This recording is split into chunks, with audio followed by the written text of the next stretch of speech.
Yeah. All right, we're trying this again. Hello, welcome from Colorado Springs. This is Wealth Wednesday. We had a little technical difficulty there, but you know what? It's all right. It's all right, right? Yeah, I love that stuff. It's fun. Fun stuff. Fun dealing with that. Well, we're so glad that you're here. Wealth Wednesday, where we want you to have wealth with your money and wealth inside of your relationships. Super important stuff. Absolutely. And life-changing. As a matter of fact, I just saw a statistic, and it said that money is the #1 cause for conflict in a relationship. And what was number 3? Number 3 was sex. Oh, so sex. That was extramarital affairs. Oh, well, I guess that's true. I guess that sex was the issue that was number 3. Oh, there you go. There you go. Extramarital I think affairs. number 2. What was number 2? It surprised me. I can't remember. Anyways, there you go. We've shared it on Facebook over the last week and a half, so go back and look. Yes. It was crazy that extramarital affairs was 3 and money was number 1. Yeah. And our goal is to reduce that. Yeah. Reduce that number. We want it to be the lowest. Money conflict, we don't want you to have it in your relationship. So we're here today to talk about a really, really important issue. Do you want to describe it? Yeah, so we've been talking about financial infidelity. Yep. This whole month, and just the different causes of financial infidelity. Financial infidelity, we believe, is the biggest reason that divorces happen and marriages fail. So today what we're going to talk about is one of the biggest things that we find in relationships, which has to do with money control. And so often in a relationship, you have one person that's just got total financial control or controls the money and the people through the money, and that is a #1 relationship destroyer. Yes. So we're going to talk about kind of the 3 steps to stop the money controller. Now, you could call money controllers some other things too. Yeah, if you can get meaner, you call them a money bully, you can call them a money hog, although it's probably not the best timing for this. We're doing an interview where the man referred to his wife as a money Nazi. Nazi? I don't know how you really build a relationship off that word. I think we've seen He didn't have much to springboard from after that. Yeah, after that I was like, wow. Who's your attorney? So anyways, but yeah, money Nazi. Let's just stay away from the word Nazi because of what's been happening lately. Yeah, there we go. So we'll just stay away from the word money Nazi. Okay, but, yeah. money controller. There's a lot of different ways to insult your spouse about the fact that they control money. So. There you go. Well, let's dive in to the 3 points. We love thumbs up. We love hearts flying across. We love input. If you guys have any other suggestions as we're going through these, please share them, because we love all the ideas that come from you. We actually end up adopting them as well. So here we go. So these are 3 steps to stopping a money controller inside of your relationship. So first step is to really identify if you have a money controller and what does that look like inside of the relationship. So do you want to maybe give some ideas? So some examples that we've found through time about really understanding and figuring out what the signs of a money controller are. They demand that the paycheck go right into his or her account. Yeah. So your paycheck basically gets moved out into another account.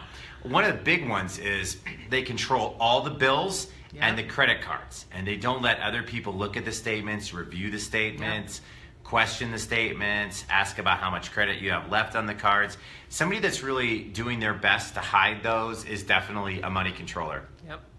Believe it or not, we have people that always are condemning their spouse. Either they make too much or too little. And so if you notice, your spouse is saying you make too much money, there's a problem. Yeah, that means you make more than they do. So I guarantee you, if they're making less, they're not going to have a problem with that. But I mean, if they're making more. But really, somebody that's always controlling and always worried about what you're making. I think another one is the spouse decides how much you get.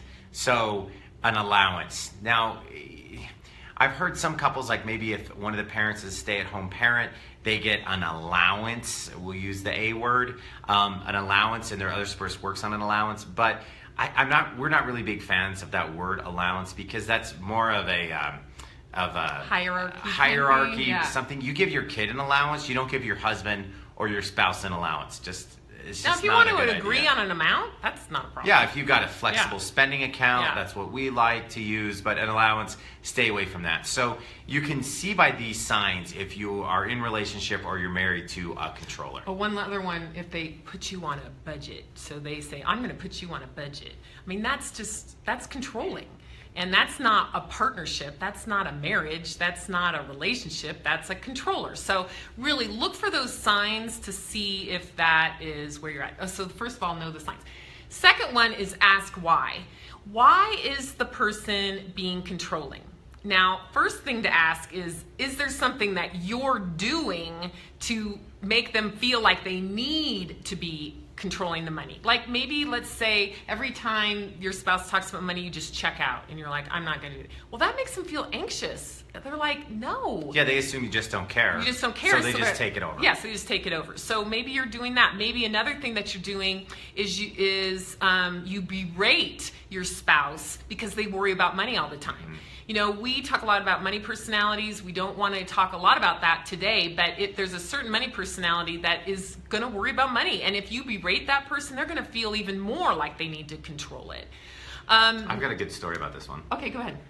So we had some clients that called us, and he had discovered a secret credit card that she had, and it was in the tune of about $15K.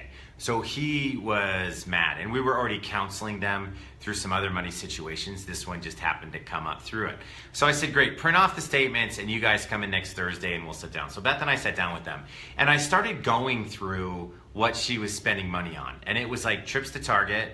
It was grocery store. Yeah, it wasn't like she was banging out at Nordstrom's, okay?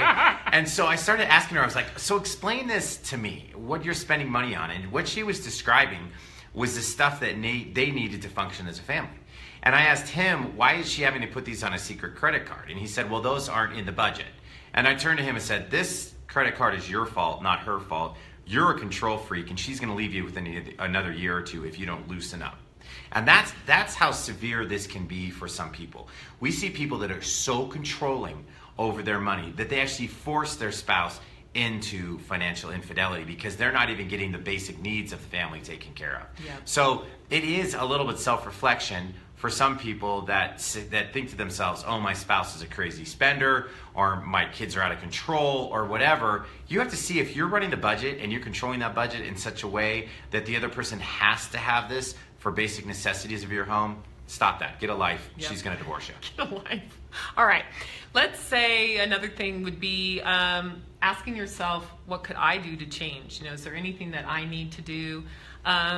Maybe you can ask, you know, is this really extreme? I mean, maybe it's just they're a little controlling and it's not the end of the world. That's kind of their personality versus the extreme, and really analyze that. You know, is it just kind of bug you and you need to just talk about it, or are they just going like way overboard? So ask why, what's going on in terms of controlling. All right, so number one, know the signs.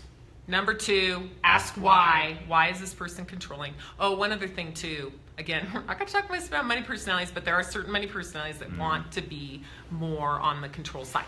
All right, last. Us security seekers love money control. That's right. But you got to get over it. That's right. All right. Last but not least, get involved. You know, if you maybe are the person that's not involved with the money at all, and you're really frustrated because your spouse controls the money all the time, maybe you need to be a person to be involved. So here's some ideas. Oh, one stat we want to tell you. This is so amazing. It is known that couples will fight about a subject for 7 years before they do anything about it. 7 years. Get a life. 7 years to be in misery? Being mad about money? That is ridiculous. Crazy. That will make you get divorced. That's crazy. Flat out. Yeah, that will. Yeah, we don't want that. So, so don't be like that. You know, if this is a problem, then let's get going and do something about it. So be honest with your spouse. Talk, listen, and ask questions. Why do you feel like you need to be controlling? Why? Is there something that I'm doing?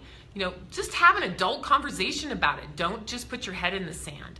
Also be open to what they have to say. Maybe there are a couple things that you could do to adjust. Maybe you are that person that just every time money comes up, you just go, I don't want to talk about it.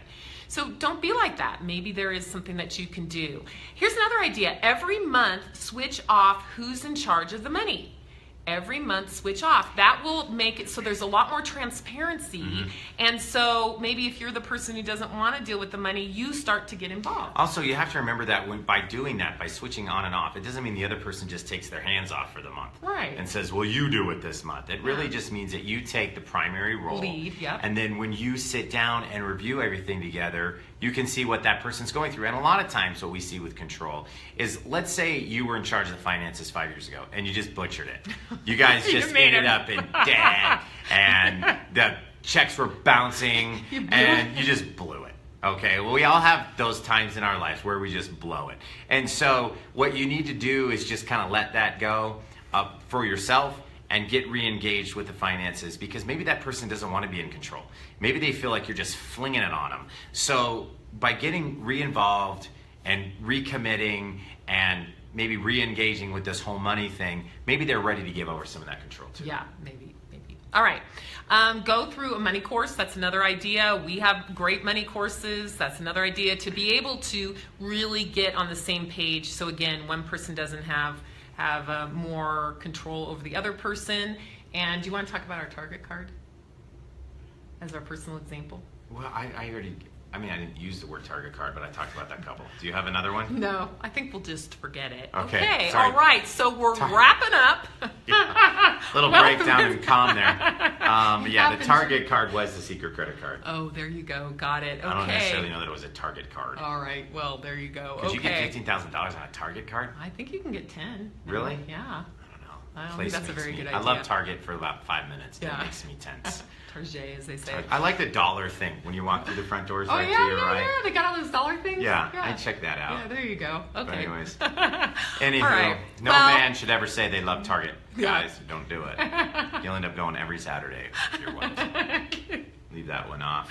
All right. Leave that one off the to-do list. Awesome. All right, money control. Well, don't do it. 3 ways to stop it. Know the signs. Ask why. Get involved. So glad to have you all here on Wealth Wednesday. We love seeing the thumbs up, the hearts flying across the screen.